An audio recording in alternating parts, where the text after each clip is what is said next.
ផលតបស្នងបែបអាណន់ FAQ ផលតបស្នងបែបអាណន់ជាអ្វីចម្លើយខ្លីៗការបណ្ដាក់ទុនដោយមិនប្រើលុយផ្ទាល់ខ្លួនអធិប្បាយបើខ្ញុំបណ្ដាក់ទុន$0លើទ្រព្យសម្បត្តិហើយទទួលបានចំណូល$1យ៉ាងនេះហៅថាផលតបស្នងបែបអាណន់សូមមើលឧទាហរណ៍ងាយៗមួយទៀតឧបមាថាអចលនទ្រព្យមួយកន្លែងមានតម្លៃ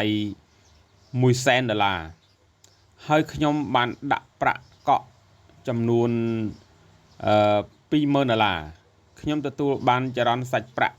វិជ្ជមានពីទ្រព្យសម្បត្តិនេះ$200បន្ទាប់ពីកាត់ថ្លៃចាយវាយទាំងអស់រួចរួមទាំងប្រាក់បង់រំលោះលើវត្ថុបញ្ចាំ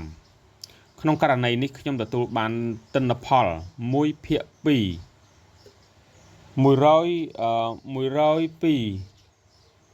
ប្រាក់បណ្ដាក់ទុន$20,000គិតជា12% ក្នុងមួយឆ្នាំឬ$2,400ក្នុងមួយឆ្នាំអត្រាទិន្នផលលើបណ្ដាក់ទុន ROI គណនាដោយយកប្រាក់ចំណេញពិតចែកនឹងប្រាក់កក់ចឹងយើងបាន$200ចែកនឹង$2,000ស្មើនឹង1% ក្នុងមួយខែឬ12% ក្នុងមួយឆ្នាំយុទ្ធសាស្ត្ររបស់ខ្ញុំគឺរកមធ្យោបាយយកប្រាក់$20,000ត្រឡប់មកវិញដោយនៅតែទទួលបានចរន្តសាច់ប្រាក់ក្នុងខែ$200ដដែលនៅពេលខ្ញុំបានទទួលប្រាក់កក់$20,000មកវិញភ្លាមអត្រាទិន្នផលលើការបណ្ដាក់ទុនឬ ROI របស់ខ្ញុំនឹងក្លាយជាផលតបស្នងបែបអាណន់ភ្លាមនេះជាផែនការបណ្ដាក់ទុនដែលខ្ញុំកំពុងសម្លឹងរកបន្ទាប់ពីរៀនចប់វគ្គបណ្ដាក់ទុនអចលនទ្រព្យក្នុងឆ្នាំ1973ទោះបីវាជារឿងដែលឈ្មួញកណ្ដាលអចលនទ្រព្យតែងតែនិយាយថាมันអាចទៅរួចតែសប្តាហ៍ថ្ងៃនេះយើងនៅតែបណ្ដាក់ទុនលើអ្វីដែលពួកគេជឿថាมันអាចទៅរួចតទៅទៀតសម្រាប់មនុស្សភាគច្រើនប្រាក់$200ក្នុងមួយខែឬទិន្នផល1% ក្នុងមួយខែ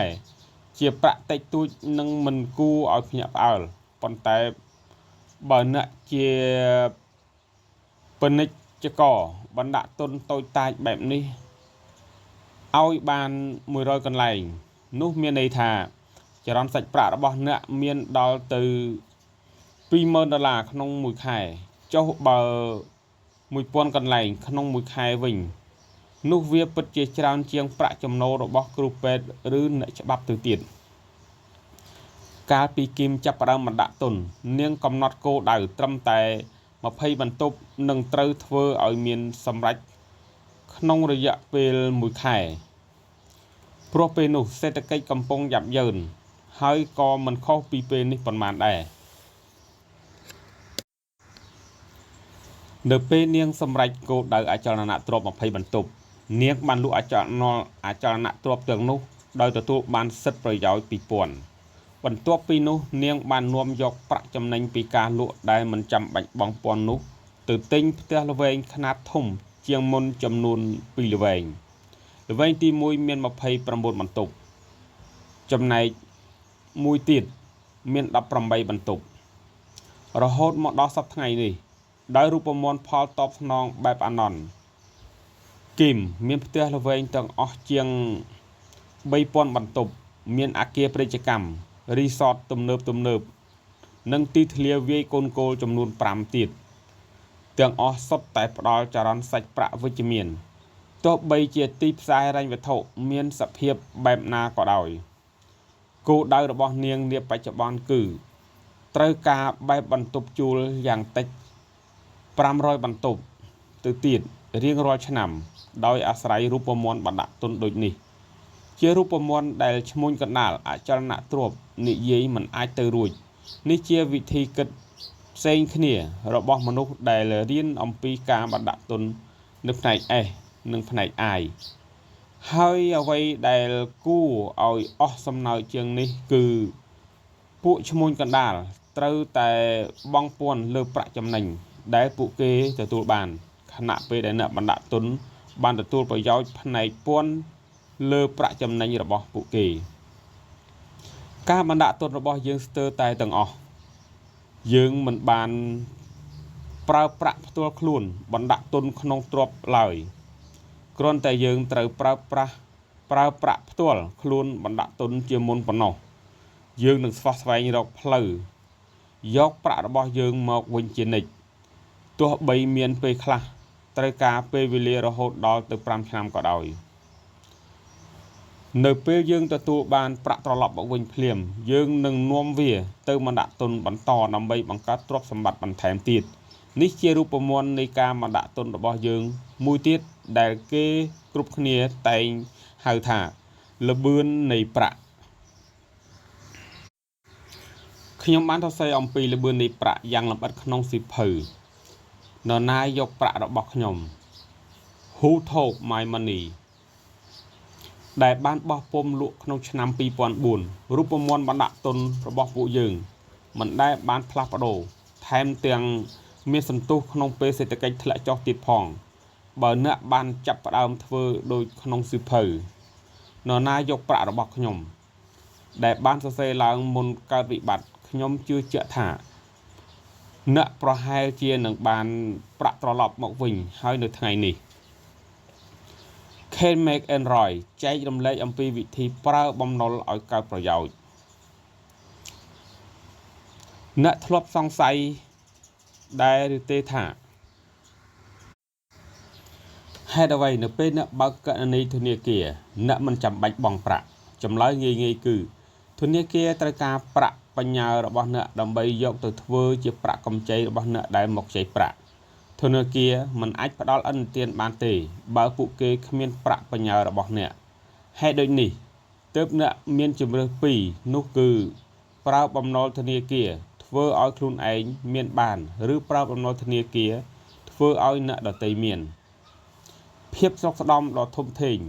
កើតចេញពីការប្រើបំណុលឲ្យកើតប្រយោជន៍ហើយបំណុលនេះមានពីរប្រភេទគឺបំណុលល្អនិងបំណុលអាក្រក់បើអ្នកខ្ចីលុយមកហើយប្រើប្រាស់ទៅលើអ្វីដែលបន្ថែមគុណតម្លៃបំណុលដែលខ្ចីមកនោះជាបំណុលល្អប៉ុន្តែបើអ្នកខ្ចីមកហើយយកទៅប្រើប្រាស់លើអ្វីដែលមានតម្លៃធ្លាក់ចុះជាបន្តបន្ទាប់យ៉ាងនេះចាត់ទុកថាជាបំណុលអាក្រក់អ្នកអាចប្រើបំណុលល្អដើម្បីលើកកម្ពស់ភាពស្រុកស្ដំរបស់ខ្លួនឯងបានហើយស្របពេលជាមួយគ្នានេះក៏គួរជៀសវាងការបង្កើតបំណុលអាក្រក់ផងដែរការប្រើប្រាស់បំណុលចាត់ទុកថាជាថាមពលទ្វេដងទោះជាអ្នកប្រើវាក្នុងផ្លូវល្អឬអាក្រក់ក៏ដោយវានឹងមានលទ្ធផលទ្វេដងរបស់វាជានិច្ចបើអ្នកខ្ចីប្រាក់ដើម្បីបង្កើតបំណុលដូចជារថយន្តដែលថ្ងៃណាមួយថ្លៃរបស់វានឹងធ្លាក់ចុះមកនៅសូន្យនោះអ្នកនឹងទទួលបានលទ្ធផលទ្វេដងអវិជ្ជមានព្រោះបំណុលអាក្រក់ធ្វើឲ្យប្រាក់ហូរចេញពីហោប៉ៅរបស់អ្នកតែបើអ្នកខ្ចីប្រាក់ទៅទិញទ្រព្យធននោះវានឹងបានលទ្ធផលវិជ្ជមានទ្វេដងដូចគ្នាធុរកិច្ចរបស់ខ្ញុំប្រើបំណុលនិងកម្លាំងទ្វេដងដើម្បីបង្កើតភាពស្រុកស្ដំដល់អ្នកបណ្ដាក់ទុនដោយការទិញទ្រព្យសម្បត្តិជាពិសេសអចលនទ្រព្យដូចជាផ្ទះល្វែងទ្រព្យសម្បត្តិប្រភេទនេះមិនត្រឹមតែផ្ដល់ជាចរន្តសាច់ប្រាក់ដល់យើងទេប៉ុន្តែតម្លៃរបស់វាកើនឡើងរហូតដល់ខណៈដែលយើងគ្រប់គ្រងវាទៀតផងឧទាហរណ៍នៃការបង្កើតបំណុលនិងកម្លាំងទ្វេគ្រាមួយរបស់ខ្ញុំកើតឡើងនៅពេលដែលក្រុមអ្នកបណ្ដាក់ទុនដែលមានទាំង Robert និង Kim Kiyosaki ទៀតផងយើងរួមគ្នាទិញផ្ទះល្វែងដែលមាន288បន្ទប់មានទីតាំងស្ថិតនៅតំបន់ Broken Arrow រដ្ឋ Oklahoma ជាយក្រុង Tulsaផ្ទះល្វែងនេះមានទីតាំងល្អណាស់ថែមទាំងមានឱកាសបង្កើនប្រាក់ចំណេញនិងកាត់បន្ថយការចំណាយបានល្អណាស់ នៅពេលយើងទិញទ្រព្យសម្បត្តិនេះមានតម្លៃប្រហែល14លានដុល្លារតម្លៃរបស់វាអាស្រ័យទៅលើចរន្តសាច់ប្រាក់ពិតដែលវាបង្កើតធនាគារផ្ដល់ឥណទានដល់យើង9លាន7សែន50,000ដុល្លារដោយអត្រាការប្រាក់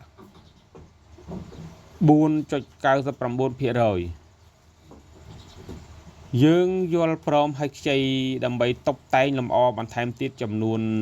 1លាន90,000ដុល្លារដោយអត្រាការប្រាក់ 6.5% នេះជាឧទាហរណ៍នៃការបង្កើតបំណុលល្អធនាគារអនុម័តផ្ដល់ប្រាក់កម្ចីដល់យើងព្រោះពួកគេមើលឃើញថាផ្ទះល្វែងនេះនឹងមានមនុស្សជួលនៅច្រើនហើយដឹងថាតម្លៃឈ្នួលដែលបានពីអ្នកជួលខ្ពស់ជាងប្រាក់បង់រំលោះពួកយើងបានប្រម៉ែប្រមូលដើមទុន 3.4 លានដុល្លារដើម្បីពីអ្នកបណ្ដាក់ទុនដើម្បីធ្វើជាការកក់និងធ្វើជាដើមទុនប្រតិបត្តិការក្នុងរយៈពេលវែងយុទ្ធសាស្ត្ររបស់យើងគឺដាក់ម៉ាស៊ីនបោកនិងសម្ងួតសម្លៀកបំពាក់គ្រប់បន្ទប់ដែលនឹងធ្វើឲ្យយើងមានប្រាក់ចំណូលបន្ថែម$25ក្នុងមួយបន្ទប់គិតជាប្រាក់ចំណេញបន្ថែមរួមទាំងអស់$86,000ក្នុងមួយឆ្នាំរបៀបកណនា288បន្ទប់គុណ$25ក្នុងមួយបន្ទប់គុណនឹង12ខែស្មើនឹង$86,400រយៈពេលត្រឹមតែ3ឆ្នាំកន្លះយើងអាចបន្ថែមចំណូលពីការដំណើរការរបស់ទ្រព្យសម្បត្តិនេះបានច្រើនជាង$30,000ចំណែកប្រាក់បង់រំលោះបានកាត់បន្ថយនៅសល់$6សែនព្រោះយើងបានសងបំណុលដោយយកប្រាក់របស់អ្នកជួលសប្តាហ៍ថ្ងៃនេះអចលនទ្រព្យទាំងនេះមានតម្លៃប្រហែល$20លានតម្លៃរបស់វាចេះតែកើនឡើងព្រោះចរន្តសាច់ប្រាក់ពីពិតរបស់វាកើនឡើងដោយការប្រើប្រាស់បំណុលល្អនិងកម្លាំងទ្វេដងបូករួមជាមួយនឹងការប្រាក់កក់$3.4 លាន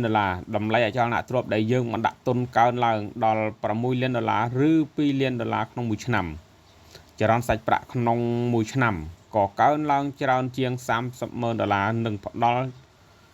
ជាភាគលាភដល់អ្នកបណ្ដាក់ទុនទៀតផងតាមផែនការពាណិជ្ជកម្មដើមយើងដាក់គម្រោងថានឹង refinance ដើម្បីប្រើបំណុលថ្មីបង្កើតកម្លាំងទ្វេដងបន្ថែមនិងរកប្រាក់បណ្ដាក់ទុនរបស់អ្នកបណ្ដាក់ទុនត្រឡប់មកវិញនៅចុងឆ្នាំ2011យើងបានធ្វើ refinance ទ្រព្យសម្បត្តិនេះដោយប្រើបំណុលថ្មីហើយបានប្រើកម្លាំងទ្វេដងនៃប្រាក់ថ្មីចំនួន$15លានដោយអត្រាការប្រាក់ថេរទាបបំផុតសងបំណុលចាស់ចំនួន$10លានហើយយក$5លានទៀតទៅសងអ្នកបណ្ដាក់ទុនគ្មានអ្វីប្រសើរជាងការដែលអ្នកបណ្ដាក់ទុនទទួលបានប្រាក់ពួកគេត្រឡប់មកវិញទេក្នុងករណីនេះប្រាក់ដែលយើងទទួលបានមកវិញចំនួន$5លានធ្វើឲ្យយើងមិនត្រឹមតែទទួលបានដើមទុនមកវិញចំនួន$3.4 លានប៉ុណ្ណោះទេតែថែមទាំងទទួលបានភាគលាភ$1.6 លានទៀតផងចូលកុំភ្លេចថាក្រៅពីបានប្រាក់ទាំងនេះហើយយើងថែមទាំងបានចរន្តសាច់ប្រាក់រាល់ខែទៀតផងនៅពេលអ្នកបណ្ដាក់ទុនទទួលបានប្រាក់ត្រឡប់មកវិញគ្រប់ចំនួនដើមទុនរបស់គេចំពោះទ្រព្យសម្បត្តិคล้ายជា0អត្រាតបស្នងលើដើមទុនហើយចំណូលដ៏ធំនេះសុទ្ធតែរួចពន្ធទាំងអស់ព្រោះបានធ្វើ refinance រួចហើយក្នុងឆ្នាំ2012បន្ទាប់ពីយើងយកចំណូលមកប្រើទ្រព្យសម្បត្តិរបស់ពួកយើងនៅតែផ្ដល់ជាចរន្តសាច់ប្រាក់ដល់អ្នកបណ្ដាក់ទុនគ្រប់គ្នាឬមានន័យថាពួកយើងកំពុងតែទទួលបានផលតបស្នងបែបអាណន់ខ្ញុំចង់បញ្ជាក់ម្ដងទៀតថាអ្វីដែលកើតឡើងជាផែនការដែលយើងបានរៀបចំទុកដាក់ចាប់តាំងពីប្រើបណ្ដាក់ទុនមកម្លេះអ្នកបណ្ដាក់ទុនដែលប្រើកម្លាំងទ្វេដងនិងបំណុលនឹងបានប្រម៉ែប្រមូលរង្វាន់ពីតម្លៃដែលកើតឡើងនៃប្រាក់ ដែលខ្ចីមកបណ្ដាក់ទុនសូមងាកមើលសិទ្ធិប្រយោជន៍ផ្នែកពន្ធវិញម្ដង Tom Verai នឹងអធិប្បាយឲ្យអ្នកស្ដាប់សេចក្តីស្រឡាញ់ពីរដ្ឋដោយ Tom Verai ច្បាប់ពន្ធដារប្រៀបដូចជាការ promotion សម្រាប់ម្ចាស់អាជីវកម្មនិងអ្នកបណ្ដាក់ទុនជាពិសេសសម្រាប់អ្នកបណ្ដាក់ទុនអចលនទ្រព្យខ្ញុំមិនសំដៅទៅលើអ្នកបណ្ដាក់ទុនដែលចូលចិត្តទិញលក់ឬពួកឆ្លៀតឱកាសកេងយកចំណេញទេព្រោះពួកគេមិនមែនជាអ្នកបណ្ដាក់ទុនពិតប្រាកដតែខ្ញុំចង់សំដៅដល់អ្នកដែលទិញកែច្នៃនិងគ្រប់គ្រងអចលនទ្រព្យដើម្បីការបណ្ដាក់ទុនរយៈពេលវែងដើម្បីជាកម្លាំងចិត្តដល់អ្នកបណ្ដាក់ទុនដែលទិញកែច្នៃនិងគ្រប់គ្រងអចលនទ្រព្យរដ្ឋាភិបាលបានរៀបចំសិទ្ធិប្រយោជន៍ផ្នែកពន្ធទុកពីរចំណុចដំបូងហើយក៏ជាចំណុចសំខាន់គឺតម្លៃកាត់រំលោះដែលចាត់ទុកជាចំណាយដែលកាត់រំលោះតាមដើមទុនពិតប្រាកដរបស់អចលនទ្រព្យតាមអាយុកំណត់ទោះជាអ្នកទិញទ្រព្យសម្បត្តិដោយប្រាក់ខ្លួនឯងឬប្រាក់របស់អ្នកដទៃបំណុលក៏ដោយសាកល្បងមើលឧទាហរណ៍ខាងក្រោមនេះឧបមាថាអ្នកទិញអចលនទ្រព្យទុកជួលក្នុងតម្លៃ$200,000ប្រាក់កក់$20,000ឬ 10% ដោយប្រាក់ផ្ទាល់ខ្លួនហើយដាក់បញ្ចាំ$18,000ទៀតឬ 90% ដែលនៅសល់គឺប្រាក់ធនាគារតើអ្នកចំណាយប្រាក់ទិញអ្វីខ្លះបើយើងបែងចែកឲ្យបានច្បាស់នោះយើងឃើញថា$4,000ជាតម្លៃដីនិង$16,000ទៀតជាតម្លៃអគារសំណង់ទេសភាពនិងផ្សេងទៀតត្រង់ចំណុចនេះរដ្ឋាភិបាលផ្ដល់សិទ្ធិកាត់ចំណាយដែលហៅថាតម្លៃកាត់រំលោះសម្រាប់ការខូចខាតនិងភាពទ្រុឌទ្រោមនៃអគារក្នុងករណីទ្រព្យសម្បត្តិដាក់ជួលអ្នកអាចដកតម្លៃកាត់រំលោះបាន3.64% ក្នុងមួយឆ្នាំប្រទេសផ្សេងអាចច្រើនជាងនេះមានន័យថា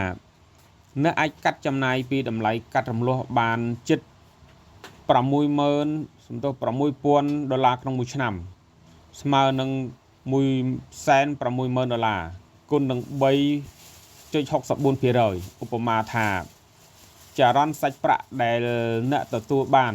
ពីការបណ្ដាក់ទុន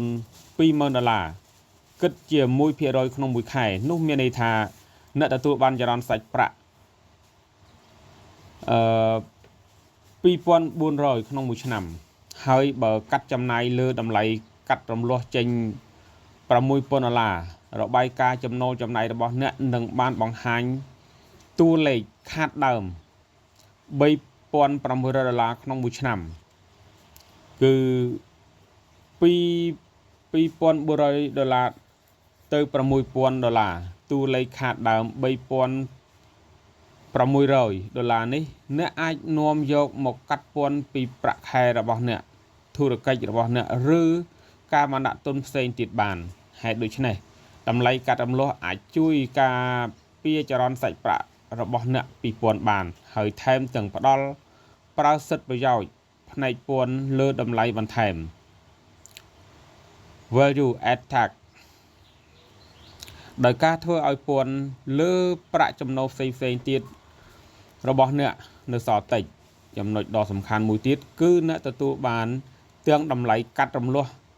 ទាំងពីប្រាក់បណ្ដាក់ទុនរបស់អ្នកនិងប្រាក់ដែលអ្នកខ្ចី ពីធនាគារផលប្រយោជន៍មួយទៀតដែលអ្នកបានទទួលពីថ្លៃរំលោះដែលអាចមានន័យដល់ដើមទុនក្នុងការខ្ចីបំណុលពីធនាគារដូចជាតម្លៃជើងសារអ្នកអាចកាត់ថ្លៃរំលោះនេះបានទោះបីជាអ្នកត្រូវបង់ឲ្យធនាគារដើម្បីប្តូរយកប្រាក់កម្ចីក៏ដោយសិទ្ធិប្រយោជន៍ផ្នែកពន្ធទាំងនេះជារបស់អ្នកទោះបីទ្រព្យសម្បត្តិរបស់អ្នកឡើងថ្លៃរហូតក៏ដោយឬអាចសរុបបានថាអចលនទ្រព្យបានផ្ដល់ប្រយោជន៍ដល់អ្នកបណ្ដាក់ទុនបានតាំងពីតម្លៃកាត់រំលោះការរំលោះនិងតម្លៃទ្រព្យសម្បត្តិដែលកើនឡើងទៀតផងសិទ្ធិប្រយោជន៍បន្ថែមទៀតសម្រាប់អ្នកបណ្ដាក់ទុនអចលនទ្រព្យគឺ នៅពេលអ្នកលក់អចលនទ្រព្យដែលអ្នកគ្រប់គ្រងចេញអ្នកមានជំរើសក្នុងការបង់ពន្ធពីរវិធីបើអ្នកជ្រើសរើសយកប្រាក់ទុកអ្នកត្រូវតែបង់ពន្ធលើប្រាក់ចំណូលពីទ្រព្យសម្បត្តិដែលកើនឡើងនៅចន្លោះពេលដែលអ្នកកាន់កាប់តែជាពន្ធពីកម្រៃលើតម្លៃដើមក្នុងកម្រិតទាបប៉ុន្តែបើអ្នកយកប្រាក់ទៅទិញឬបណ្ដាក់ទុនទៅលើអចលនទ្រព្យផ្សេងអ្នកមិនចាំបាច់បង់ពន្ធទេដោយយោងទៅលើបទបញ្ជា1031តែបើអ្នកលក់អចលនទ្រព្យដោយខាតដើមអ្នកក៏អាចកណនាការខាតដើមនេះជាការខាតដើមពីប្រតិបត្តិការធម្មតាបានមានន័យថាអ្នកអាចយកលទ្ធផលខាតដើមនេះទៅទូទាត់នឹងប្រាក់ចំណេញផ្សេងបានត្រង់នេះជាចំណុចខុសគ្នារវាងការលក់អចលនទ្រព្យនិងការលក់ភាគហ៊ុនឬសង្ឃធនព្រោះអ្នកអាចកំណត់ការខាតដើមដោយនាំយកទៅទូទាត់ជាមួយនឹងប្រាក់ចំណេញពីទ្រព្យសម្បត្តិផ្សេងទៀតហេតុដូច្នេះប្រសិនបើអចលនទ្រព្យរបស់អ្នកមានតម្លៃកើនឡើងខ្ពស់អ្នកមានជំរើសថាចង់បង់ពន្ធក្នុងកម្រិតទាបឬមិនចាំបាច់បង់ប៉ុន្តែបើទ្រព្យសម្បត្តិរបស់អ្នកធ្លាក់តម្លៃអ្នកអាចយកចំនួនប្រាក់ខាតដើមទៅទូទាត់ជាមួយនឹងប្រាក់ចំណេញធម្មតារបស់អ្នកបានប្រទេសផ្សេងជាច្រើនទៀតក៏មានច្បាប់ពន្ធដាក់តាក់ទងទៅនឹងការលក់អចលនទ្រព្យក្នុងលក្ខណៈដូចគ្នានេះដែរមកដល់ចំណុចនេះអ្នកប្រកាសជាយល់ឃើញថាច្បាប់ពន្ធជួយជំរុញដល់អ្នកបណ្ដាក់ទុនអចលនទ្រព្យនិងម្ចាស់អាជីវកម្មយ៉ាងដូចម្តេចខ្លះនៅសហរដ្ឋអាមេរិកអ្នកកេងកម្រៃអចលនទ្រព្យនឹងមិនទទួលបានសិទ្ធិប្រយោជន៍ទាំងនេះហើយអាចត្រូវបង់ពន្ធបន្ថែមទៀតផងឬអាចហៅបានថាជាពន្ធសម្រាប់មនុស្សនៅផ្នែក S ប៉ុន្តែមនុស្សនៅផ្នែក I មិនចាំបាច់បង់ពន្ធឡើយច្បាប់ពន្ធត្រូវបានកំណត់ឡើងតាមទិសដៅរបស់រដ្ឋដែលត្រូវការឲ្យអ្នកប្រើប្រាស់ប្រាក់ដើម្បីលើកកម្ពស់សេដ្ឋកិច្ចក្នុងប្រទេសដែលវាជាប្រយោជន៍សម្រាប់អ្នកនៅពេលអ្នកប្រើប្រាស់បំណុលបណ្ដាក់ទុនទៅលើអចលនទ្រព្យនិងធុរកិច្ចរឿងការប្រើប្រាស់បំណុលបណ្ដាក់ទុននេះសូមឲ្យ Robert អធិប្បាយវិញម្ដង ROI ខុសគ្នាអន្តរការរីភាគីនិងឈ្មួញកណ្ដាលអចលនទ្រព្យភាគច្រើនតែនិយាយថាផលតបស្នង 10% ក្នុងមួយឆ្នាំចាត់ទុកថាជាអត្រាតបស្នងដ៏ខ្ពស់ប៉ុន្តែភាគច្រើនពួកគេនិយាយពីផលតបស្នង 10% ពីកម្រៃលើតម្លៃដើមមិនមែនជាចរន្តសាច់ប្រាក់ទេក្នុងនាមជាអ្នកបណ្ដាក់ទុនខ្ញុំដឹងច្បាស់ថា ROI ក្នុងទស្សនៈរបស់អ្នកលក់ជាអ្វីហេតុដូច្នេះពេលនិយាយគ្នាត្រូវនិយាយឲ្យច្បាស់លាស់ថាអត្រាផលតបស្នង 10% ជាចរន្តសាច់ប្រាក់ឬកម្រៃលើតម្លៃដើមចុះរឿងពន្ធវិញត្រូវបង់យ៉ាងណាផលចំណេញរបស់អ្នកត្រូវបង់ពន្ធដែរឬទេឬមួយអ្នកទទួលបានសិទ្ធិប្រយោជន៍ផ្នែកពន្ធហើយសំខាន់បំផុតផលតបស្នងរបស់អ្នកជាផលតបស្នងបែបអាណន់ដែរឬទេហៅម្យ៉ាងទៀតថាបណ្ដាក់ទុនដោយមិនចាំបាច់ប្រើលុយឬបោះពុម្ពលុយចាយខ្លួនឯងបើអ្នកដឹងថាខ្លួនឯងកំពុងធ្វើអ្វីបំណុលអាចคล้ายជាភាពមានប្រៀបដ៏អយុត្តិធម៌ដូចគ្នាអាចកំបាំងរបស់មនុស្សនៅផ្នែក I អាចកំបាំងរបស់មនុស្សនៅផ្នែក I គឺប្រើលុយដើម្បីអ្នកដទៃ Other people monies OPM តែដូចអ្នកដឹងស្រាប់ហើយមនុស្សភាគច្រើនតែងតែបណ្ដាក់ទុនដោយប្រាក់ខ្លួនឯងបើចង់คล้ายជាមនុស្សនៅផ្នែក I អ្នកត្រូវរៀនស្វែងយល់អំពីវិធីប្រើលុយរបស់អ្នកដើម្បីបណ្ដាក់ទុនទោះបីជាបានពីធនាគារមូលនិធិសោធននិវត្តន៍ឬពីអ្នកបណ្ដាក់ទុនដែលឆ្លាតអាចប្រើប្រាស់របស់អ្នកដទៃបណ្ដាក់ទុនបានក្នុងទ្រព្យសម្បត្តិគ្រប់ប្រភេទរួមទាំងភាគហ៊ុនឬលោហៈមានតម្លៃដូចជាមាសឬផលិតផលដែលប្រើប្រាស់ដូចជាប្រេងជាដើមការប្រើប្រាស់របស់អ្នកដទៃការប្រើប្រាក់របស់អ្នកដទៃឬ OPM ជាអាចកំបាំងរបស់មនុស្សនៅផ្នែក I ហើយបើអ្នកឆ្វេងយល់និងយល់ច្បាស់អំពីវាអ្នកអាចយកទៅប្រើបានគ្រប់កន្លែងក្នុងពិភពលោក ពេលគីមិនដាក់ទុនទៅលើផ្ទះជួលដំបងបំផុតនាងបានកក់ប្រាក់ចំនួន$5,000និងបានខ្ចីប្រាក់ចំនួន$40,000ក្នុងខណៈពេលដែលធ្វើបែបនេះនាងបានคล้ายទៅជាអ្នកបណ្ដាក់ទុនពិតប្រាកដព្រោះប្រើលុយរបស់អ្នកដទៃដើម្បីបណ្ដាក់ទុនពេលខ្ញុំប្រើកាតឥណទានទិញខុនដូតម្លៃ$18,000នៅមូអេខ្ញុំបានប្រើបំណុល100%ក្នុងការបណ្ដាក់ទុនរបស់ខ្ញុំនេះជាចំណុចចាប់ផ្ដើមក្នុងការបដូរទៅនៅផ្នែក I របស់ខ្ញុំនៅពេលគីមនិងខ្ញុំបណ្ដាក់ទុន$1 លានជាមួយនឹង Ken Ross យើងបានរួមគ្នាបណ្ដាក់ទុនក្នុងគម្រោងនេះព្រោះផែនការពាណិជ្ជកម្មរបស់ពួកគេនឹងប្រើប្រាស់ប្រាក់ធនាគារដើម្បីយកប្រាក់ពួកគេត្រឡប់មកវិញបើពួកគេប្រាប់ថាត្រូវយកប្រាក់ចំនួន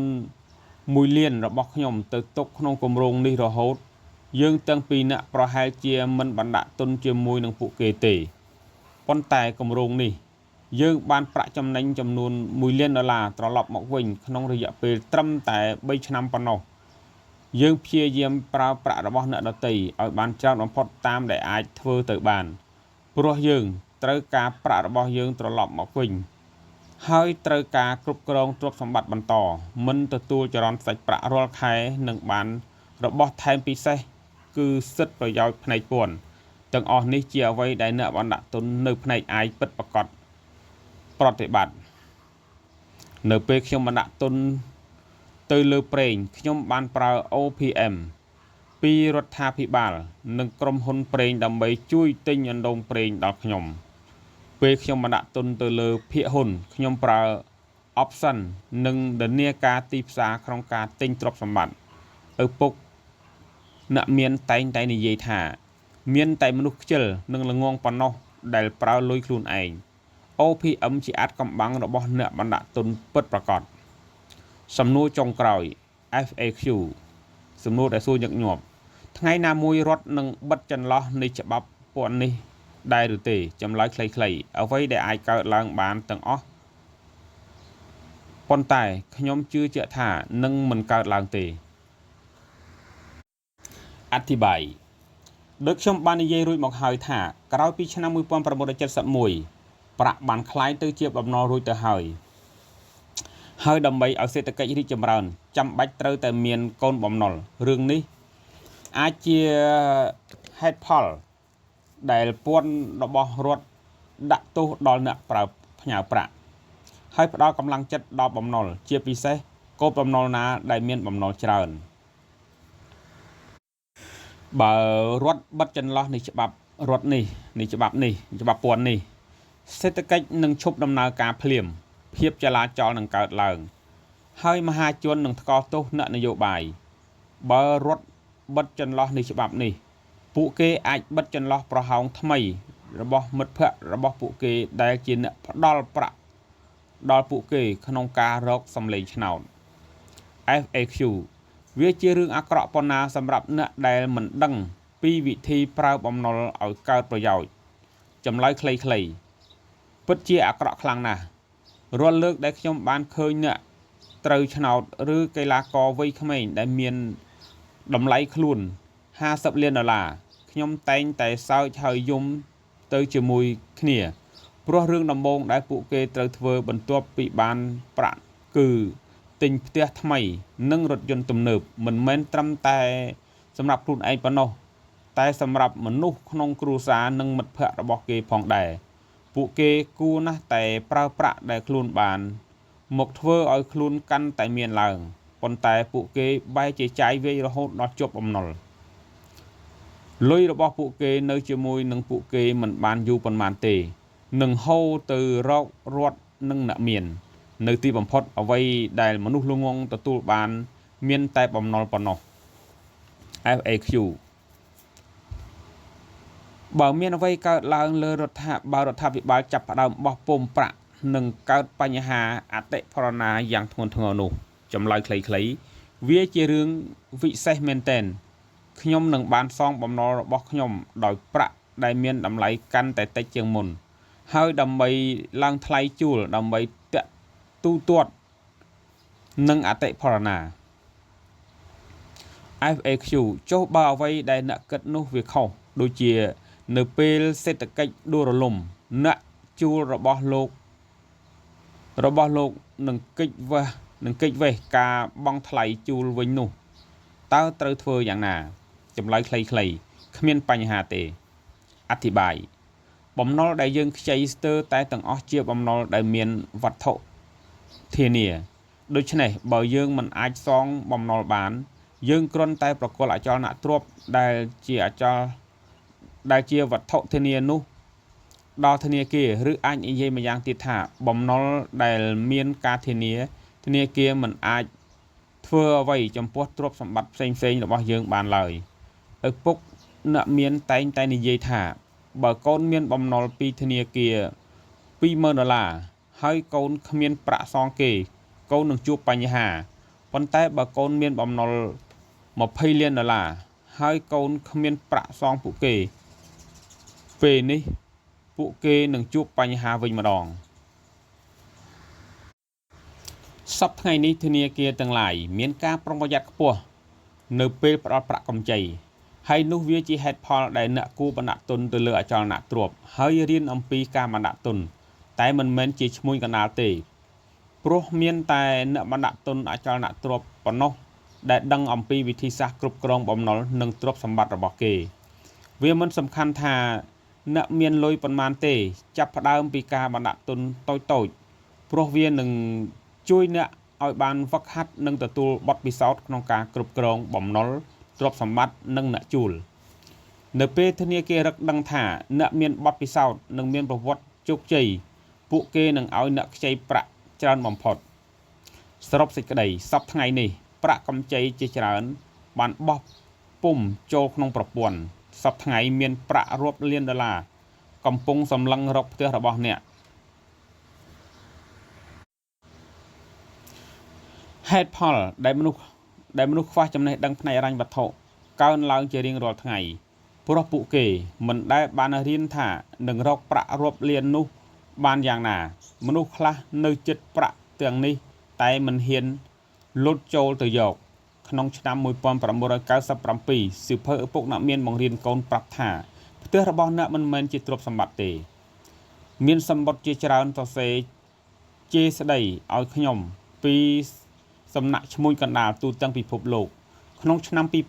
2006នៅ Phoenix ឈ្មួញកណ្ដាលអចលនទ្រព្យម្នាក់បានចេញក្នុងកម្មវិធីទូរទស្សន៍និងបានគាំទ្រឲ្យមនុស្សទិញអចលនទ្រព្យព្រោះតម្លៃរបស់វាកំពុងកើនឡើង4ឆ្នាំក្រោយមកឈ្មួញកណ្ដាលអចលនទ្រព្យដដែលនេះ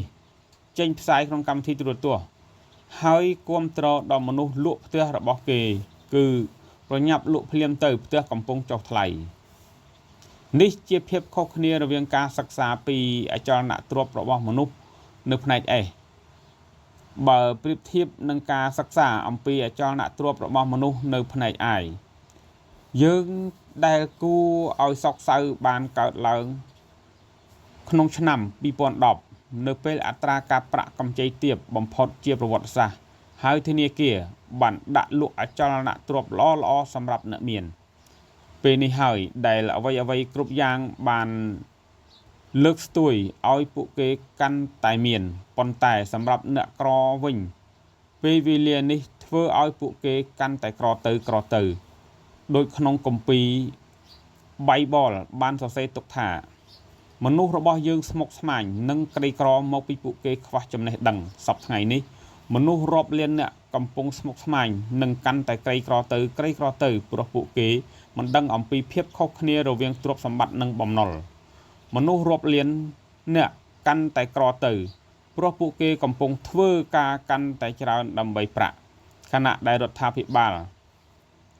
នៅតែបោះពុម្ពលុយរាប់លាន$ដែលនោះមានន័យថាពួកគេត្រូវបន្ថែមពន្ធនិងអតិផរណាមនុស្សរាប់លានអ្នកព្យាយាមសន្សំប្រាក់និងប្រើបំណុលអាក្រក់ទិញបំណុលដោយគិតថាអ្វីដែលពួកគេទិញនោះជាទ្រព្យសម្បត្តិទាំងអស់នេះជាភាពវិកលចរិតផ្នែកហិរញ្ញវត្ថុយ៉ាងពិតប្រាកដភាពមានប្រៀបដ៏អយុត្តិធម៌ចំណេះដឹងក្នុងការប្រើបំណុលបង្កើតទ្រព្យសម្បត្តិហើយវា ជាទ្រព្យសម្បត្តិដែលបង្កើតចរន្តសាច់ប្រាក់និងផ្ដល់ផលតបស្នងបែបអាណត្តិក្រៅពីនេះភាពមានប្រៀបដ៏អយុត្តិធម៌ថែមទាំងមានន័យថាការមិនព្យាយាមសន្សំប្រាក់ព្រោះប្រាក់មិនមែនជាប្រាក់តទៅទៀតទេបច្ចុប្បន្នប្រាក់បានคล้ายទៅជាបំណុលហើយទោះជាហេតុផលដែលថាហេតុអ្វីអ្នកសន្សំប្រាក់คล้ายជាអ្នកចាញ់មេរៀនទី4ការមានភាពផ្នែករញ្ញវត្ថុហានិភ័យនិយាយអំពីហានិភ័យ FAQ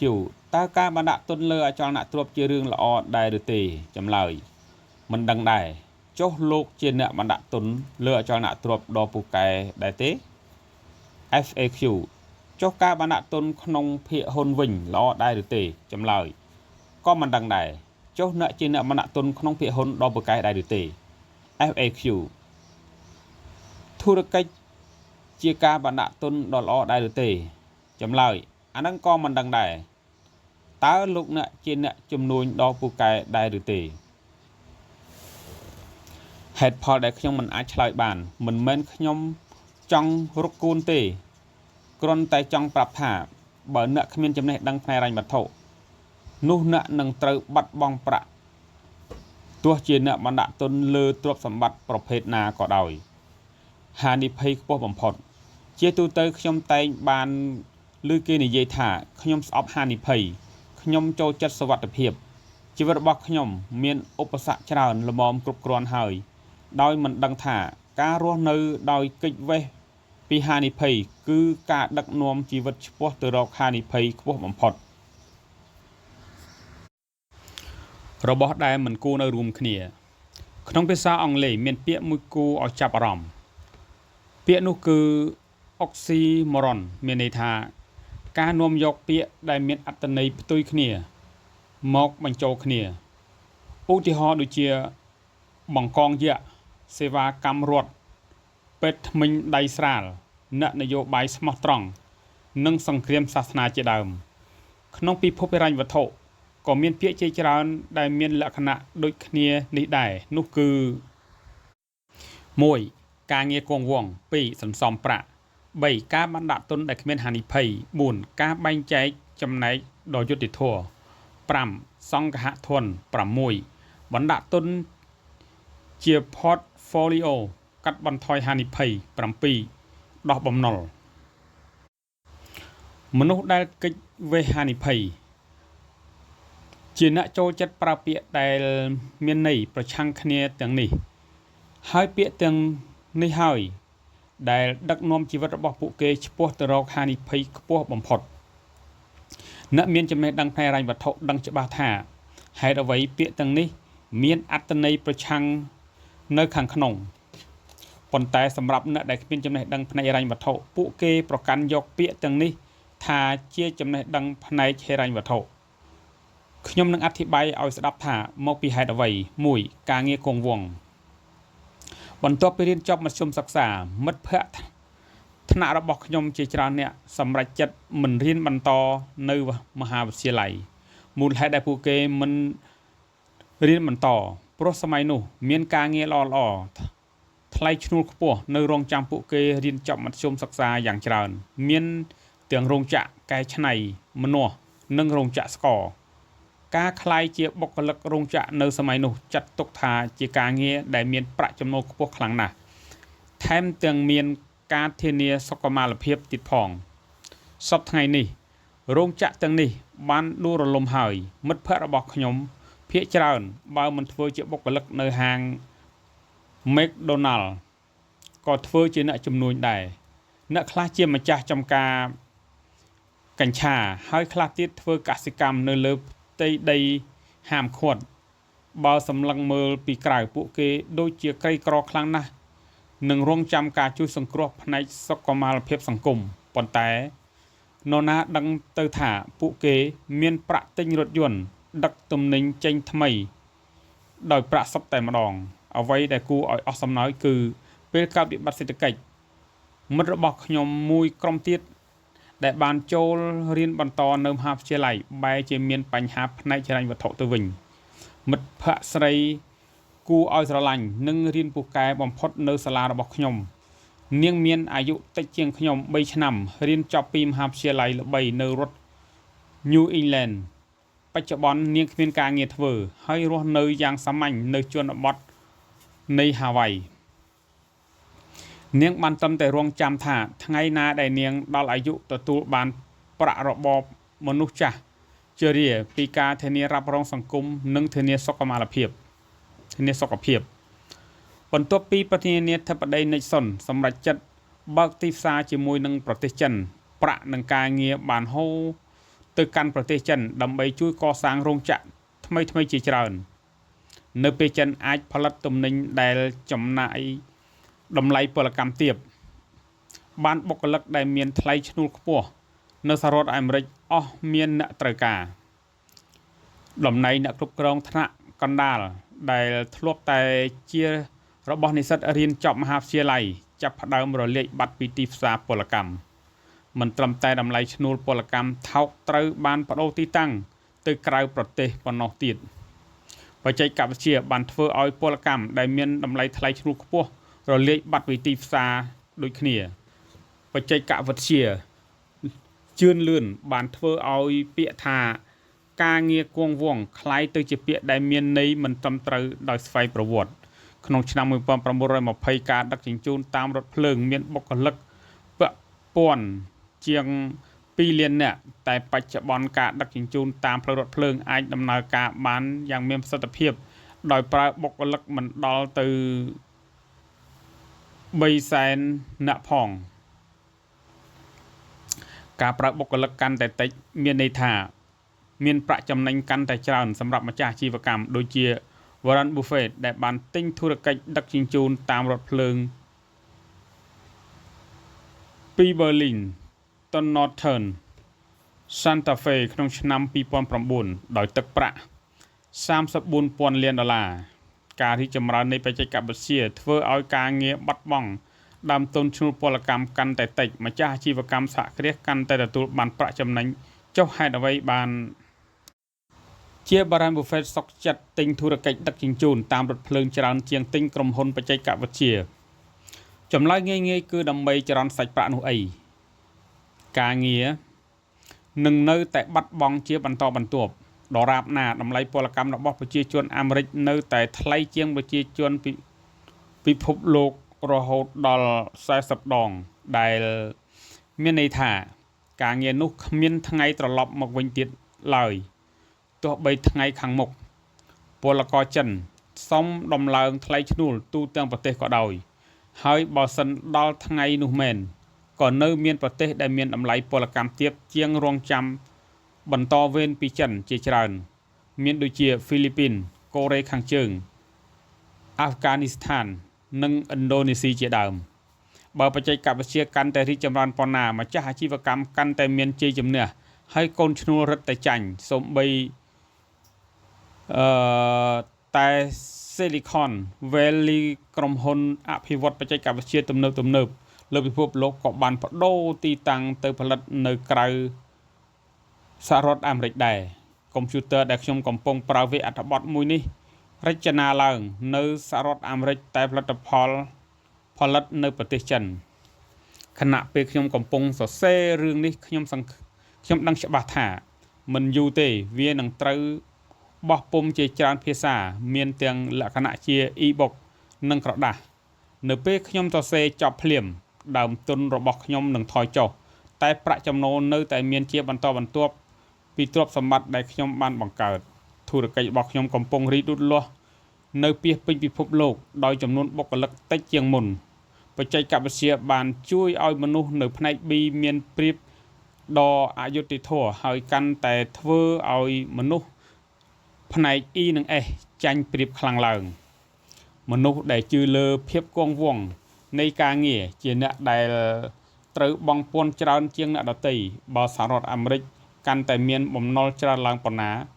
រដ្ឋាភិបាលកាន់តែបន្ថែមពន្ធច្រើនប៉ុណ្ណោះហើយអ្នកដែលរងផលប៉ះពាល់ខ្លាំងបំផុតគឺមនុស្សនៅផ្នែក E និងអ្នកជំនួញវិជ្ជាជីវៈដូចជាគ្រូពេទ្យឬមេធាវីច្បាប់បានផ្ដល់សិទ្ធិប្រយោជន៍ផ្នែកពន្ធតិចបំផុតក្នុងឆ្នាំ2010និងបានបន្ថែមសិទ្ធិប្រយោជន៍ផ្នែកពន្ធដល់មនុស្សនៅផ្នែក B និង I តែ បន្ថែមពន្ធដល់អ្នកនៅផ្នែក E និង S បញ្ហាគ្មានការងារធ្វើកាន់តែកើនឡើងមិនមែនកើតឡើងត្រឹមតែនៅសហរដ្ឋអាមេរិកប៉ុណ្ណោះទេតែជាបញ្ហាដែលកើតឡើងនៅទូទាំងពិភពលោកមិនលើកលែងសូម្បីតែប្រទេសចិនបើបណ្តែតបណ្ដោយឲ្យមនុស្សគ្មានការងារធ្វើកាន់តែច្រើនប៉ុណ្ណាវានឹងបង្កបញ្ហាអសន្តិសុខសង្គមការបដិវត្តនយោបាយនិងការបណ្ដេញប្រមុខដឹកនាំចេញពីតំណែងធ្វើឲ្យរដ្ឋាភិបាលគ្រប់ប្រទេសព្យាយាមគ្រប់មធ្យោបាយដើម្បីឆក់យកការងារពីប្រទេសផ្សេងចូលមកប្រទេសរបស់ខ្លួនការលេងល្បែងជាមួយនឹងលុយការបង្កើតនិងរក្សាការងារឲ្យនៅក្នុងប្រទេសជាការលេងល្បែងជាមួយនឹងលុយរបស់ប្រទេសខ្លួនឯងដោយការធ្វើឲ្យតម្លៃប្រាក់របស់ប្រទេសធ្លាក់តម្លៃដោយយន្តការនៃការបដូរប្រាក់ឬបោះពុម្ពលុយបន្ថែមដើម្បីឲ្យប្រាក់របស់ប្រទេសនាំចេញមានតម្លៃថោកជាងប្រទេសដទៃបើថ្ងៃណាមួយតម្លៃប្រាក់ឡើងថ្លៃការនាំចេញផលិតផលនឹងមានដើមទុនខ្ពស់បរិមាណការនាំចេញនឹងធ្លាក់ចុះឯការងារក៏វិនាសអស់ក្នុងឆ្នាំ1991ខ្ញុំបានធ្វើដំណើរទៅប្រទេសជប៉ុនលើកដំបូងក្នុងឋានៈជាសិស្សហ្វឹកហាត់ការងាររបស់ក្រុមហ៊ុនដឹកជញ្ជូនរបស់សហរដ្ឋអាមេរិកនៅពេលនោះប្រាក់$1អាចដូរប្រាក់យេនបាន360យេននៅចាំបានថាពេលនោះខ្ញុំបានដើរលេងទិញរបស់របរយ៉ាងសប្បាយរីករាយព្រោះប្រាក់របស់ជប៉ុនមានតម្លៃថោកជាងប្រាក់$យ៉ាងខ្លាំងណាស់សប្តាហ៍ថ្ងៃនេះប្រាក់$1ដូរបានតែ90យេនប៉ុណ្ណោះនោះក៏មានន័យថាប្រាក់យេនមានតម្លៃកើនឡើងខណៈដែលប្រាក់របស់យើងកាន់តែមានតម្លៃធ្លាក់ចុះឬនិយាយម្យ៉ាងទៀតថាថ្ងៃនេះប្រាក់យេនមានតម្លៃថ្លៃជាងប្រាក់របស់យើងទៅទៀតដូច្នេះប្រសិនបើជប៉ុនចង់ការពារសេដ្ឋកិច្ចរបស់ខ្លួនពួកគេចាំបាច់ត្រូវធ្វើយ៉ាងណាឲ្យប្រាក់យេនធ្លាក់ថ្លៃបើអាចទៅរួចគួរត្រឡប់ទៅរកតម្លៃត្រឹម150យេនក្នុង$1ប៉ុន្តែនោះអាចធ្វើឲ្យដើមទុននាំចេញរបស់សហរដ្ឋអាមេរិកឡើងថ្លៃហើយការនាំចេញកាន់តែតិចការងារនឹងរត់ចេញពីសហរដ្ឋអាមេរិកតទៅទៀតការព្យាយាមរក្សាការងារទុកឲ្យប្រជាជនក្នុងប្រទេសជាហេតុផលមួយដែលប្រទេសផ្សេងៗហាក់ចូលលេងល្បែងជាមួយនឹងលុយរបស់ខ្លួនឯងសង្គ្រាមលុយសពថ្ងៃនេះសហរដ្ឋអាមេរិកនិងប្រទេសចិនកំពុងប្រយុទ្ធគ្នាក្នុងសង្គ្រាមលុយសហរដ្ឋអាមេរិកចង់ឲ្យចិនដំឡើងតម្លៃលុយរបស់ខ្លួនដើម្បីបាននាំចេញកាន់តែច្រើនឡើងហើយនាំទំនិញចូលកាន់តែតិចតែចិនខ្លួនឯងក៏បានដឹងថាបើយល់ព្រមដំឡើងតម្លៃលុយរបស់ខ្លួនប្រជាជនចិននឹងអត់ការងារធ្វើដើម្បីឆ្លើយតបទៅនឹងប្រទេសចិនដែលមិនព្រមដំឡើងតម្លៃលុយរបស់ខ្លួនសហរដ្ឋអាមេរិកក៏បានបញ្ចុះតម្លៃលុយរបស់ខ្លួនវិញម្ដងចិនដឹងខ្លួនទាន់ក៏បានបញ្ចុះតម្លៃលុយរបស់ខ្លួនតាមការរុញគ្នាឲ្យបញ្ចុះតម្លៃលុយរបស់ប្រទេសទាំងពីរប៉ះពាល់ដល់អតិផរណាក្នុងប្រទេសរបស់ខ្លួនឯងនេះជាហេតុផលដែលធ្វើឲ្យការសន្សំប្រាក់ដែលជាពាក្យមានអត្ថន័យប្រឆាំងគ្នាមួយផ្សេងទៀតជារឿងមួយដែលគួរឲ្យអស់សំណើចតើត្រូវសន្សំប្រាក់ដើម្បីអ្វីបើតម្លៃលុយក្នុងប្រទេសខ្លួនឯងត្រូវធ្វើឲ្យធ្លាក់ចុះព្រោះលុយដែលខិតខំរកបានកាន់តែតិចតែទំនិញនៅ Walmart កាន់តែឡើងថ្លៃសហរដ្ឋអាមេរិកចាំបាច់ត្រូវធ្វើឲ្យតម្លៃលុយកាន់តែធ្លាក់ចុះដើម្បីរក្សាអត្រាពលកម្មការងារក្នុងប្រទេសព្រោះបើតម្លៃលុយធ្លាក់ចុះយើងនាំចេញកាន់តែច្រើនហើយពួកយើងក៏មានការងារធ្វើកាន់តែច្រើនដែរតទៅនេះជាមូលហេតុជាហេតុផលមួយដែលធ្វើឲ្យការងារគង់វង្សជាពាក្យមានន័យប្រឆាំងនឹងខ្លួនឯងប្រវត្តិសាស្ត្រហិរញ្ញវត្ថុភាពផ្ដាច់ការដ៏អាក្រក់បំផុតក្នុងយុគសម័យនៃប្រវត្តិសាស្ត្រថ្មីច្រើនតែកើតឡើងនៅពេលមានវិបត្តិហិរញ្ញវត្ថុហ៊ីតលែរឡើងកាន់អំណាចនៅអាល្លឺម៉ង់ម៉ៅសេតុងកាន់អំណាចនៅចិននីននៅរុស្ស៊ីស្លូប៉ូដេនមីឡូសេវិចនៅសេបៀនិងយូហ្គោស្លាវីអ្នកទាំងអស់នេះសុទ្ធតែកើតឡើងនៅពេលមានវិបត្តិហិរញ្ញវត្ថុទាំងអស់ហ៊ីតលែរនិងប្រធានាធិបតីសហរដ្ឋអាមេរិកFranklin Delano Roosevelt FDR បានចូលកាន់អំណាចក្នុងឆ្នាំតែមួយគឺឆ្នាំ1933នៅខណៈពេលដែលគាត់កំពុងទទួលបានការគាំទ្រ Roosevelt បានស្ថាបនាគ្រឹះស្ថានហិរញ្ញវត្ថុឡើងយ៉ាងច្រើនហើយគ្រឹះស្ថានទាំងនេះហើយដែលជាមូលហេតុធ្វើឲ្យសហរដ្ឋអាមេរិកជួបនឹងវិបត្តិវត្ថុរហូតដល់សព្វថ្ងៃនេះស្នាដៃដ៏ល្បីល្បាញរបស់គាត់នៅយុគសម័យនោះមានដូចជាការបង្កើតការធានារ៉ាប់រងសង្គមស្ថាប័នធានារ៉ាប់រងប្រាក់បញ្ញើ Federal Deposit Insurance Corporation FDIC និង Federal Housing Administration FHA រួមទាំងលុយចោលការប្រើប្រាស់ស្តង់ដារអាស្រ័យមាសក្នុងឆ្នាំ1933មនុស្សជាច្រើនជឿថាសង្គ្រាមលោកលើកទី2ជាមូលហេតុដែលធ្វើឲ្យសេដ្ឋកិច្ចធ្លាក់ចុះការពិតសង្គ្រាមបានធ្វើឲ្យលទ្ធភាពរបស់សហរដ្ឋអាមេរិកមានការកើនឡើងថែមទាំងជួយឲ្យមានសមតុល្យពាណិជ្ជកម្មទៀតផងហើយធ្វើឲ្យមានកិច្ចព្រមព្រៀង Bretton Woods ក្នុងឆ្នាំ1944ដែលជួយស្ដារស្តង់ដារអាស្រ័យមាសបន្ថែមអំណាចដល់ប្រាក់ដុល្លារនិងសហរដ្ឋអាមេរិកតែនៅក្នុងឆ្នាំ1971ប្រធានាធិបតី Nixon បានប្រកាសលុបចោលកិច្ចព្រមព្រៀង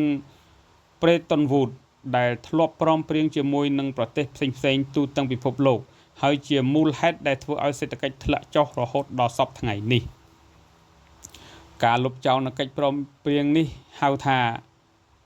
Nixon Shock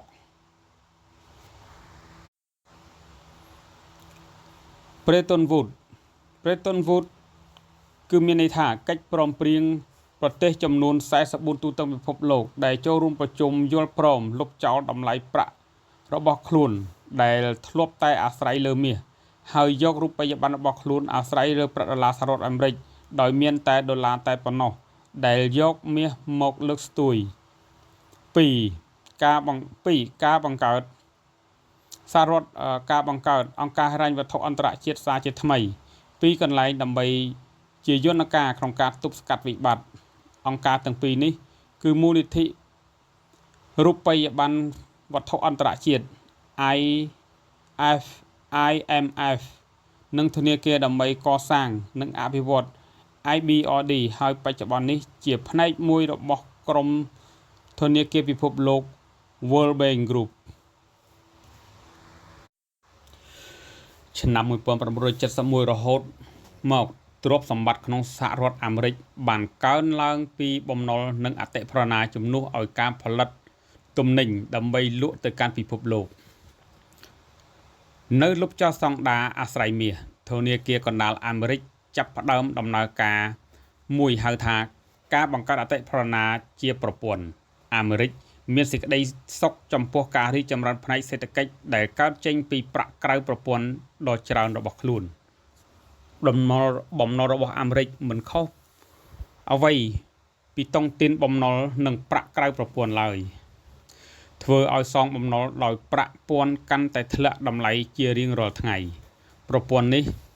នឹងនៅតែស្ថិតថេរដរាបណាពិភពលោកនៅតែទទួលស្គាល់ប្រាក់ក្រៅប្រព័ន្ធរបស់សហរដ្ឋអាមេរិកប្រសិនបើថ្ងៃណាមួយពិភពលោកភ្ញាក់រលឹកក្តីស្រមៃរបស់ប្រជាជនអាមេរិកនឹងត្រូវវិនាសហើយពិភពលោកឈប់ទទួលស្គាល់ដុល្លារសហរដ្ឋអាមេរិកក៏នឹងមិនអាចរួចខ្លួនបានដែរនេះជាស្ថានភាពដែលយើងកំពុងតែជួបប្រទះនាពេលបច្ចុប្បន្នពេលខ្ញុំសរសេរសៀវភៅនេះឡើងក្នុងឆ្នាំ2011សហរដ្ឋកំពុងធ្លាក់ចូលក្នុងវិបត្តិបំណុលដែលរូបរឹតមនុស្សជំនាន់ក្រោយ2សន្សំប្រាក់ហេតុអ្វីបានជានាំគ្នាសន្សំប្រាក់បើរដ្ឋទម្លាក់អំណាចទិញ purchasing power របស់ប្រាក់នៅក្នុងដៃយើងគ្រប់ពេលវេលាដូចអ្នកបានដឹងស្រាប់ហើយក្រោយពីឆ្នាំ1971រហូតមកប្រាក់មិនមែនជាប្រាក់តទៅទៀតទេវាបានคล้ายទៅជាបំណុលបាត់ទៅហើយមុនឆ្នាំ1971សហរដ្ឋអាមេរិកត្រូវកំណត់ឲ្យមានមាសសម្រាប់អបស្ទបដុល្លារ ប៉ុន្តែនៅពេលសហរដ្ឋអាមេរិកចាប់ផ្ដើមនាំចូលផលិតផលច្រើនជាងនាំចេញទៅលក់នៅក្រៅប្រទេសមាសចាប់ផ្ដើមហូរចេញពីប្រទេសនៅពេលប្រទេសបារាំងទាមទារឲ្យសងបំណុលជាមាសទើបធ្វើឲ្យប្រធានាធិបតីនិកសាន់សម្រេចចិត្តបញ្ឈប់តម្លៃប្រាក់ដុល្លារតាមមាត្រដ្ឋានមាសតាំងពីពេលនោះមកក្រោយឆ្នាំ1971ប្រសិនបើអាមេរិកចាំបាច់ត្រូវប្រើប្រាស់ប្រាក់ពួកគេគ្រាន់តែបោះពុម្ពប្រាក់ចេញមកប៉ុណ្ណោះសប្តាហ៍ថ្ងៃនេះពួកគេមិនចាំបាច់ប្រើពុម្ពប្រាក់ទៀតឡើយព្រោះបានក្លាយជាប្រព័ន្ធបោះពុម្ព Digital អស់ទៅហើយគ្រាន់តែចុចប៊ូតុងអ្វីៗនឹងរួចរាល់ក្នុងការផលិតប្រាក់មួយលើកក្រសួងហិរញ្ញវត្ថុអាមេរិកត្រូវចេញសញ្ញាប័ណ្ណរដ្ឋាគារឬសញ្ញាប័ណ្ណបំណុលរយៈពេលខ្លីដើម្បីធ្វើតួនាទីជាកតិកាសញ្ញាទទួលស្គាល់បំណុល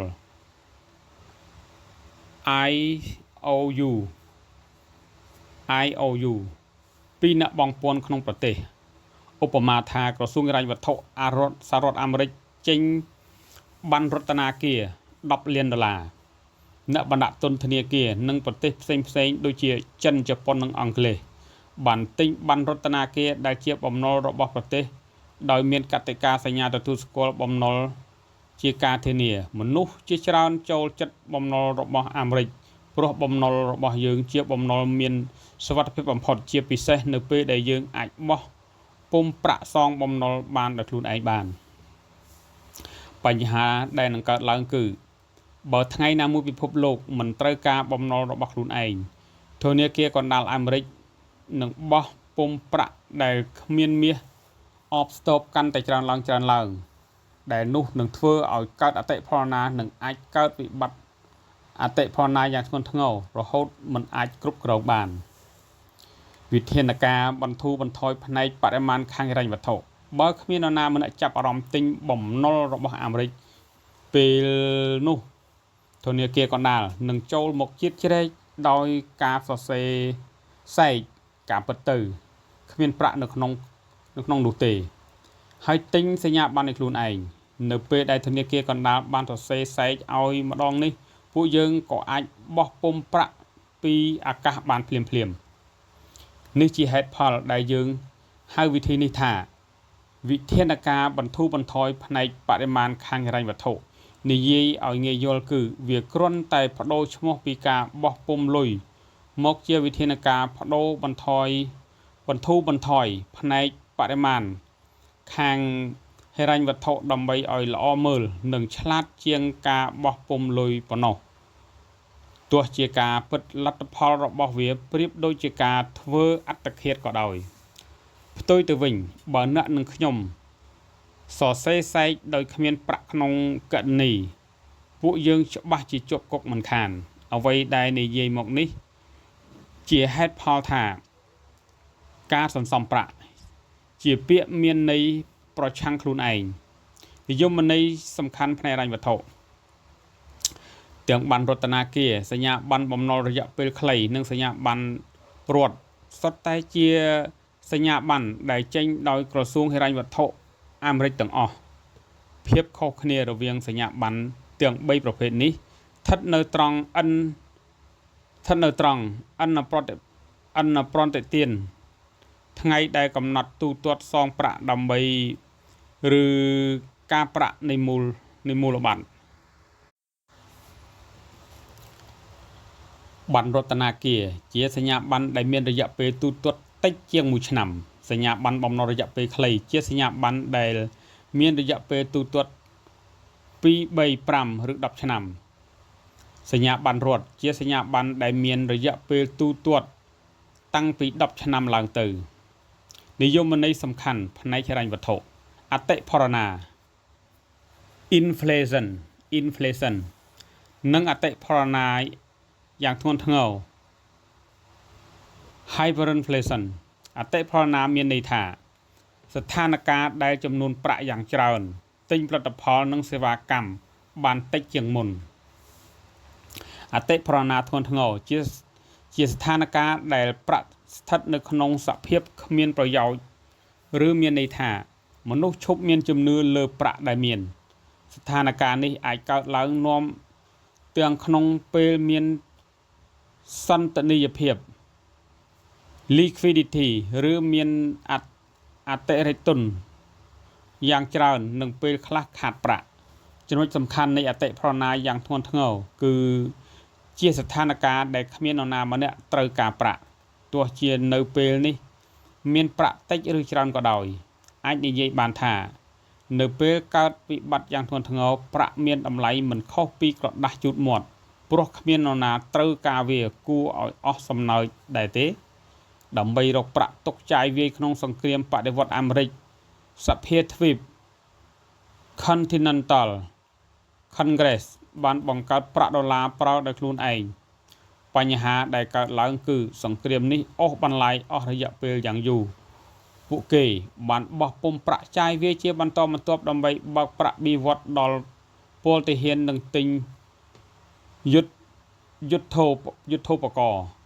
នៅពេលប្រាក់ដុល្លារប្រចាំទ្វីបធ្លាក់តម្លៃមកនៅសូន្យទាហាននិងអ្នកលក់ទំនិញដល់កងទ័ពមិនទទួលបានអ្វីសោះ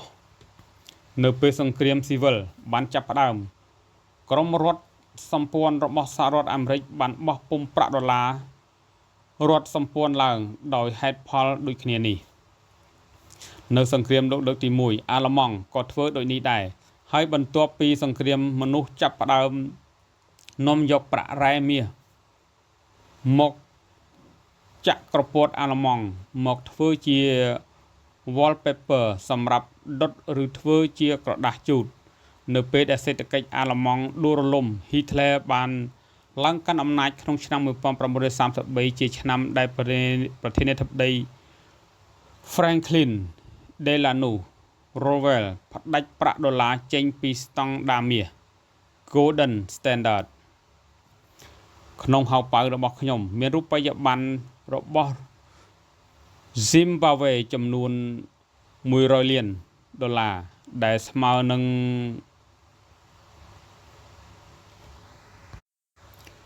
100 លានស្មើនឹង100 លានកាលពីអតីតកាលប្រាក់ចំនួននេះអាចទិញសុទ្ធបាន3គ្រាប់ជឿថាថ្ងៃនេះទិញបានតិចជាងនេះរហូតមកដល់សប្តាហ៍ថ្ងៃនេះទេសាភិបាលធនាគារកណ្ដាលអាមេរិក BNB Nange បានបោះពុម្ពប្រាក់ជាង$13 លានហើយប្រាក់ទាំងនេះត្រូវបានយកមកប្រើអស់ទៅហើយដោយប្រធានាធិបតី Barack Obama លុយក្រៅប្រព័ន្ធបង្កឲ្យមានសង្គ្រាមក្រៅប្រទេសដូចគ្នាទៅនឹងសង្គ្រាមប្រាក់ពិតប្រាកដមាសលុយអាហារប្រេងនិងរបស់មានតម្លៃនិងកំទេចក្រដាសដែលបោះពុម្ពមិនចេះឈប់ឈរ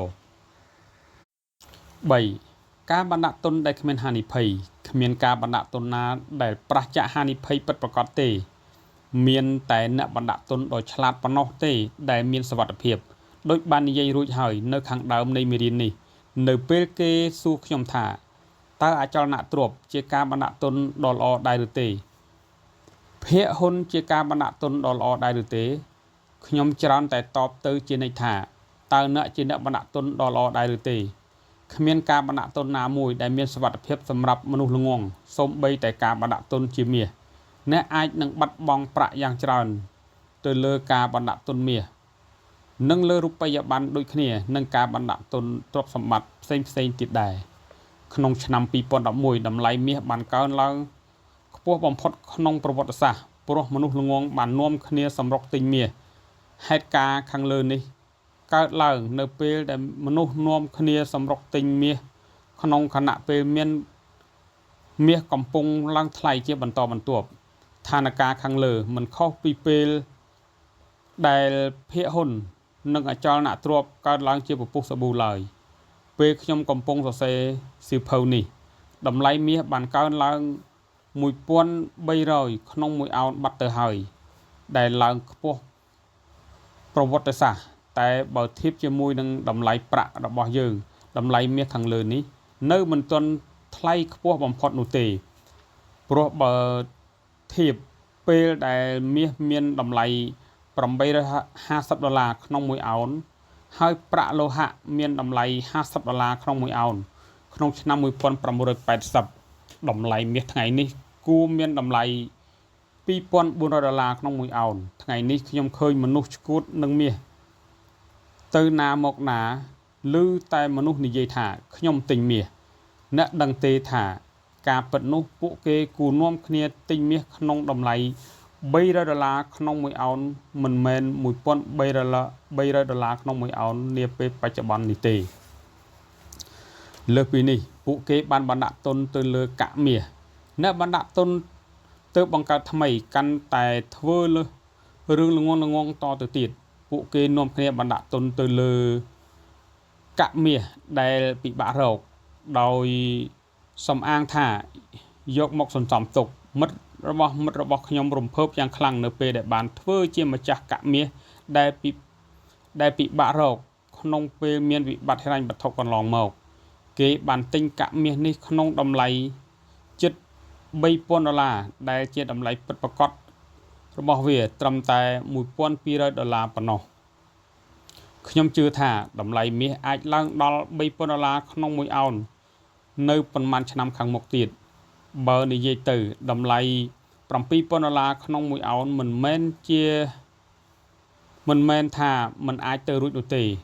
នោះគឺមានន័យថាពួកគេគួរតែបណ្ដាក់ទុនទៅលើមាសតែម្ដងតើមែនទេចម្លើយរបស់ខ្ញុំគឺមិនមែនឡើយព្រោះអ្នកគួរតែស្វែងរកចំណេះដឹងតាក់ទងនឹងទីផ្សារមាសនេះជាមុននឹងចូលទៅបណ្ដាក់ទុនជាពិសេសនៅពេលដែលតម្លៃមាសកំពុងឡើងថ្លៃបែបនេះ